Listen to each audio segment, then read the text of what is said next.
Nous allons voir maintenant toujours dans notre chapitre des comptes de bilan, nous allons voir donc les comptes de la classe 44 qui vont concerner à la fois, vous voyez, les comptes 441, tout ce qui concerne les subventions à recevoir. Donc là effectivement, si vous sollicitez des subventions, eh bien je dirais le compte de la contrepartie par rapport à la classe 7, ça sera le compte 441.1 par exemple. Et ensuite, vous allez avoir tous les comptes de 444, là qui vont concerner par rapport à l'impôt. Alors là, bien sûr,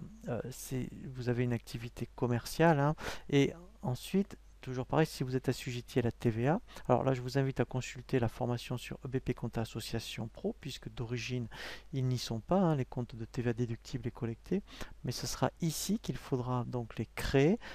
si vous êtes donc assujetti à la TVA pour pouvoir enregistrer à la fois la TVA déductible et collectée. Et ensuite, après, effectivement, donc on a vu dans les comptes de charge la classe 63 par rapport donc tout ce qui est impôts et taxes mais lié aux rémunérations, la contrepartie, eh bien ça sera, vous voyez, les comptes 447, notamment par exemple pour tout ce qui concerne la taxe sur les salaires, la formation professionnelle continue, entre autres.